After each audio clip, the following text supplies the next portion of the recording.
గౌరవం మర్యాద దక్కింది. ఆ మర్యాదను చూసుకొని నువ్వు బాబుని చూసి బలపడినట్టుగా నువ్వు ప్రవర్తిస్తే దానికి అంతకంటే ఇబ్బందికర పరిస్థితి ఇంకోటి ఉండదు. నువ్వు చూసుకోవాల్సింది నీ యొక్క పరిస్థితి ఏంది, నీ యొక్క క్రెడిబిలిటీ సమాజంలో బట్టి ఎంతవరకు ప్రజలు విశ్వసిస్తారు, నువ్వు మాట్లాడే మాటకు అర్థం ఉందా, ఎవరన్నా నిన్ను స్వాగతిస్తున్నా అది చూసుకోవాలి. ఎవరో చెప్పిన దానికి కేసీఆర్ గారు ఒక అస్తిత్వాన్ని దెబ్బతీస్తా అని నోటికి వచ్చిన మాటలు మాకు ఆడకూతురుగా నువ్వు మాట్లాడాల్సిన మాటలు కావాలి. నీకేం దక్కాలనో మీ నాన్నగారు పూర్తిగా అవన్నీ నీకు ఇచ్చి నీకు ఒక ఇంటికి కొత్త కుటుంబం ఏర్పాటు చేసి నీకు వివాహం చేసి నీ యొక్క వ్యవస్థనంతా సరిదిద్దిండు ఆయన. ఎమ్మెల్సీగా, ఎంపీగా, ఎమ్మెల్యేగా టికెట్ ఇచ్చి నీ ప్రజాప్రతినిధిగా చేస్తే ఈ రోజు అదంతా చూసుకొని నీ గొప్పతనం ఫీల్ అవుతున్నావు. ఇది పూర్తిగా ఆలోచన చేసుకోవాలి. కవిత గారికి మళ్ళీ చెప్తున్నాం, మేము బీఆర్ఎస్ పార్టీగా నేను నా గొంతులో ప్రారంభంగా బీఆర్ఎస్ పార్టీతోనే నేను కలవడం. అది నిన్ను ఎవరు పిలుస్తున్నారు? నిన్ను ఎవరు పిలవట్లేదు. నిన్ను ఎవరు పట్టించుకుంటలేరు. అసలు నీ ఒక లెక్కనే లేదు. ఇప్పుడు రామ్మోహన్ గారు ప్రధానంగా ప్రయత్నం చేస్తాను. ఒక క్వశ్చన్ వస్తుంది రామ్మోహన్ గారు, ఏదైనా కూడా పదే ఆవిడ చెప్పిన మాటకు మీరు కనీసం కౌంటర్ చేయలేని స్థితిలో కూడా మీరు ఉంటే కవిత చెప్పే మాటల్లో వాస్తవం ఉంది కదా అని సామాన్య ప్రజలు అనుకునే అవకాశం చాలా స్పష్టంగా ఉంది. ఇప్పటికే బీఆర్ఎస్ పార్టీ ఎందుకు మాట్లాడలేకపోతుందంటే కవిత చెప్పే వాటిలో ఒక్కసారి బయట మాట్లాడితే బీఆర్ఎస్ పార్టీ యొక్క భాగోతం మొత్తం ఆవిడకి తెలుసు కాబట్టి ఏం మాట్లాడతారని కాంగ్రెస్ నేతలు ఆరోపిస్తున్నారు, బీజేపీ నేతలు ఆరోపిస్తున్నారు. మరి ఈ ప్రమాదం ఉంది కాబట్టి మీరు మాట్లాడాలి కదా, మీరు మాట్లాడకపోతే ఎలా? ప్రధానంగా గమనించాల్సిన తెలంగాణ ప్రజలందరూ గమనిస్తా ఉన్నారు. ఇప్పుడు పెద్దలు చెప్పిర్రు బండారు రామ్మోహన్ గారు, ఇన్ని రోజులు ఏం చేశారో అడుగుతా ఉన్నారు. పొరపాటు కుటుంబంలో ఇబ్బంది తలెత్తినప్పుడు పెద్ద మంది సమక్షంలో కూర్చొని మాట్లాడుకుంటారు, ఎవరైనా సమస్య ఉంటే సాల్వ్ చేసుకుంటారు. అదేవిధంగా 10 సంవత్సరాల పాటు తెలంగాణ రాష్ట్రాన్ని అద్భుతంగా పరిపాలన చేసిన కేసీఆర్ గారు ఒక కన్న కూతురుగా నువ్వు కూడా ఉద్యోగంలో పాల్గొనవు అని చెప్పి నీకు కూడా కొంచెం మేలే చేసి పదవులు కూడా ఇచ్చినారు. మరి పదవులు ఇచ్చిన తర్వాత నువ్వు చేసిన నిర్వాహకం, నువ్వు వెలుగబెట్టిన నిర్వాహకం ఈ రోజు అత్యున్నతమైన ప్రపంచంలో ఎవరు లేని గుర్తింపు తీసుకొచ్చిన కేసీఆర్ గారిని రోజు ఆయన జీవితంలో మాయని మచ్చగా మిగిలిపోయారు. ఈ యొక్క వ్యవహారం అంతా నీ వ్యవహార శైలితోనే కేసీఆర్ గారు ఈ రోజు మౌనంగా ఉండాల్సి వస్తున్నది. ఆయన సమాజంలో ఎవరైనా ఈ రోజు మాట్లాడితే ప్రతిపక్షాలకు ఏ అవకాశం లేకుండే ఆయన ఒక మాట మాట్లాడడానికి ఈ రోజు ఈ చిన్న అవకాశం కవిత చేసిన తప్పుకు కేసీఆర్ గారు నిందపడాల్సి వస్తున్నది. అది కనీసం ఆ జ్ఞానం లేదు, ఇంగిత జ్ఞానం లేకుండా ఈ రోజు ఇష్టం వచ్చినట్టు మాట్లాడుకుంటూ కేసీఆర్ గారు మన మనిషి అయిపోయాడు, మన మనిషి కాదు. ఆయనకి కేసీఆర్ గారు ఉన్నటువంటి జ్ఞానము, అపారమైన తెలివి, తెలంగాణ అస్తిత్వం పైన గౌరవము, ఈ భౌగోళిక స్వరూపం పైన ఉన్నటువంటి అవగాహన ఏ రాజకీయ నాయకునికి, ఏ ఉద్యమ నాయకునికి లేదు. అది వాస్తవం. కవిత అంగీకరించాలి. ఈ రోజు కన్న తండ్రి పైన అస్త్రాలు ఎక్కుపెట్టి ఆయన యొక్క అస్తిత్వాన్ని దెబ్బతీసే ప్రయత్నం, ఆయన గౌరవాన్ని భంగం కలిగించే ప్రయత్నం చేస్తుంది కవిత. ఒకవేళ నిజంగానే నీకు ఇబ్బంది అయితే కన్న కూతురుగా, నా తండ్రి ఇంతమంది గౌరవిస్తారు నా తండ్రిని, భారతదేశంలో ఎవరికి లేని గుర్తింపు నా తండ్రికి ఉంది. ఈ యొక్క తెలంగాణ రాష్ట్రాన్ని ఎవరు వందల మంది, వేలాది మంది నాయకులు సారథ్యం వహించి ఉద్యమం చేసినా ఎవరు చివరి అంకం చేరుకోలేదు, తెలంగాణ సాధించలేదు. ఒక రాష్ట్రాన్ని సాధించే నాయకుడు నా తండ్రి. నాకు కొంచెం ఇబ్బంది అయినా తండ్రి అడుగుజాడల్లో ఉండాలి, తండ్రి నీడలో బతకాలనే తెలివి లేకుండా ఈ రోజు బయటకు వచ్చి నేను పార్టీ పెట్టా, నేనేదో వెలుగు పెడతా అంటే తెలంగాణలో ఏ ఆడబిడ్డ కూడా సహించదు. రోడ్డుకు వచ్చినట్టు సహించరు. ఏదో మాటలు మాట్లాడి రేవంత్ రెడ్డి లాగా మాట్లాడి నేను కూడా ఏదో అయిపోతా అని భ్రమపడితే అంతకన్నా దౌర్భాగ్య పరిస్థితి ఇంకోటి ఉండదు. రైట్ రామ్మోహన్ గారు, ఇంకొకటి నిన్న ప్రధానంగా అండదండలతోటి రేవంత్ రెడ్డి గారి ఫండింగ్ తోటి వ్యవహారం నడిపిస్తున్నది. ఖచ్చితంగా ప్రజలు బుద్ధి చెప్తారు. తను అనుకున్నది ఏది కూడా జరగదు. ఈమె మాటలు ఎవరు కూడా పరిగణలోకి తీసుకుంటారు కాబట్టి ఎవరు కూడా ఆమె గురించి లెక్క పెడతలేరు, మాట్లాడే అవసరం లేదు. ఎందుకంటే చిన్న వాళ్ళు మాట్లాడే పరిస్థితి లేదు బీఆర్ఎస్ పార్టీలో. చాలా పెద్ద ఎలిగేషన్ చేశారు. ఒకటి మీరు చాలా పెద్ద కాదు సార్, మీరు చాలా పెద్ద ఎలిగేషన్ చేశారు. కవిత గారు మాట్లాడటానికి కాంగ్రెస్ పార్టీకి రేవంత్ రెడ్డి గారికి సంబంధం ఏంటండి? 100% అండి. రేవంత్ రెడ్డి గారికి రాజకీయ కుట్రలో భాగం ఇది. 10 సంవత్సరాలు కేసీఆర్ గారు పరిపాలన పైన రేవంత్ రెడ్డి గారికి మాట్లాడి ఏం దొరుకుతలేదు. ఆయన కూడా బూతులు మాట్లాడడం, చెడ్డ మాటలు మాట్లాడడం, ఇష్టం వచ్చినట్టు మాట్లాడడం, పని గడిపించుకోవడం, ప్రజలను డైవర్షన్ చేయడం, దృష్టి మరల్చే ప్రయత్నం, అన్ని ఫెయిల్ అవుతున్న పథకాలు మొత్తం ఫెయిల్ అని చెప్పింది చేస్తలేడు. కాబట్టి ఇదో కవిత గారు మేజర్ కాదండి.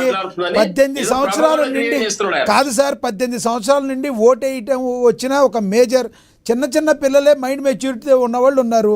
అలాంటిది రేవంత్ రెడ్డి గారు మాట్లాడితేనో, రేవంత్ రెడ్డి గారు ఫండింగ్ చేస్తానో ఈవిడెందుకు చేయాల్సిన అవసరం ఉంటుంది? ఆవిడ కేవలం బీఆర్ఎస్లో ఉన్న వాళ్ళ తండ్రి గారితో కానీ వాళ్ళ బావగారితో కానీ ఉన్న కేవలం గొడవల కారణంగా దీనికి రేవంత్ రెడ్డి గారికి సంబంధం ఏంటండి? మీరు ఆరోపిస్తున్నారు, గుడ్డగాల్చి ముఖం మీద వేస్తున్నారు అనుకోవచ్చా? గమనించాలి మనం. ఇక్కడ జరుగుతున్నది ఒక రాజకీయ నాయకుడి పార్టీ పెట్టడానికి భారతదేశంలో ఉన్న ప్రతి ఒక్క పౌరునికి హక్కు ఉన్నది, డౌట్ లేదు. రాజకీయ పార్టీ పెట్టిన తర్వాత ఒక రాజకీయ పార్టీ కొత్తగా ఇప్పుడే ప్రారంభించినప్పుడు ప్రభుత్వం ఉన్నటువంటి పరిపాలన ఎవరైతే కొనసాగిస్తారో ఆ పార్టీ చేసిన తప్పులను ప్రజల ముందు పెట్టాల్సిన అవసరం ఉంది. ప్రజా ఉద్యమాలు నిర్మాణం చేయాలి. ఇది చేయాల్సి నిలిచిపెట్టి నా తండ్రి ఎట్లా, నా బావ ఇట్లా, మా అన్న ఇట్లా, మా ఇంకో అన్న ఇట్లా అని ఇంటి పంచాయతీ మొత్తం చేసి పార్టీ ఎజెండాగా మార్చుకుంటే నువ్వు ఎట్లా పోతుంది పార్టీ ముందరికి? ప్రజా ఉద్యమాలు నిర్మాణం చేయని చేతనైతే రేవంత్ రెడ్డి పైన కొట్లాడు, ఢిల్లీలో ఉన్నటువంటి బీజేపీ పైన కొట్లాడు, తెలంగాణకి ఏమొస్తుంది అది వదిలిపెట్టి తెలంగాణ అస్తిత్వం కొరకు పోరాటం చెయ్యి. అది వదిలిపెట్టి 24 గంటలు కేసీఆర్ గారిని, కేటీఆర్ గారిని, హరీష్ గారిని, సంతోష్ గారిని, తెలంగాణ పార్టీని ఏదో మాట్లాడితే దానికి అర్థం లేని కథ కదా. నువ్వు ఢిల్లీలో ఏం చేసావు చెప్పు. ఇన్ని రోజులు ఏం వెలగబెట్టి నువ్వు ఢిల్లీకి ఎందుకు పోయినావు? నువ్వు అక్కడ ఆమ్ ఆద్మీ పార్టీతో చేతులు ఎందుకు కలిపినావు? ఆ ముఖ్యమంత్రి ఎమ్మెల్యేలతో అందరినీ పార్టీని భ్రష్టు పట్టించినావు కదా ఆమ్ ఆద్మీ పార్టీ. నువ్వు పోయి నీవు తారకంగా ఇది అంతా తెలియకుండా మేమందరం కూడా నీ ఎన్కౌంటర్ వారు సపోర్ట్ చేసి అది తప్పు చేయలేదని కోర్టు తీసుకుపోయి జైల్లో పెట్టిన వరకు మాకు తెలియదు విషయం అంతా నువ్వు ఇట్లా చేస్తేవని. కాబట్టి ఇటువంటి పనులు బంద్ చేసుకొని ఇప్పటికైనా బుద్ధి తెచ్చుకొని సపోర్ట్ చేయకుండా నీ సంసారం నడుపుకో, నీ వ్యాపారం నడుపుకో, పిల్లలు బాగోగులు చూసుకొని వాళ్ళ ప్రయోజకులు తయారు చేయి. రేపటి నాడు తెలంగాణ అత్యధిక పోరాటం చేయి. నీ పిల్లలు పంపి ఆ పని చేయగాను. నువ్వు చేసిన నిర్వాహకం ఎవరిపై రుద్దొద్దు. తప్పు అనేది నువ్వు చేసినావు. ఈ రోజు తప్పు కప్పిపుచ్చుకోవడానికి పార్టీ పెట్టి మళ్ళీ నా పార్టీని హైజాక్ చేస్తున్నారు. నీకు ఎట్లిస్తారే టీఆర్ఎస్ పార్టీ అనేది ఎవరికి ఇవ్వరు. రామ్మోహన్ గారు అడ్వకేట్ గారు ఇంకోరు పెట్టుకున్నా పేరు మారిస్తే అర్థం మారితే ఇవ్వరు.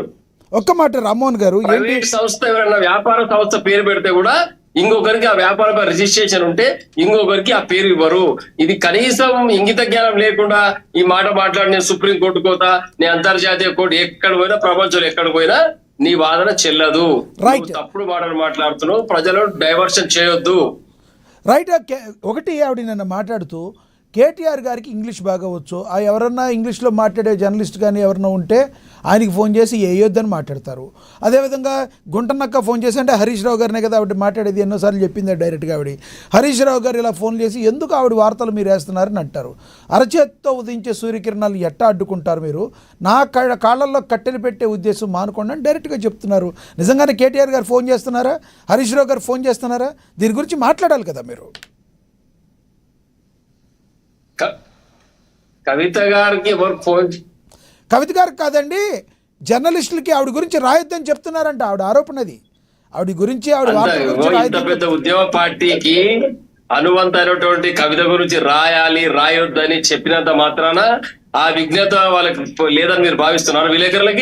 విలేకరులు, పాత్రికేయులు, జర్నలిస్టులు ఏం చేయాలనేది వాళ్ళ ఆలోచన విధానం ఉంటది. ఎవరికి ఎంత వాల్యూ ఇవ్వాలో అంతే ఇస్తారు. ఎవరికి క్రెడిబిలిటీ ఎంత ఉంటే అంతే వాల్యూ ఇస్తారు, అంతే హైప్ క్రియేట్ చేస్తారు వాళ్ళకి.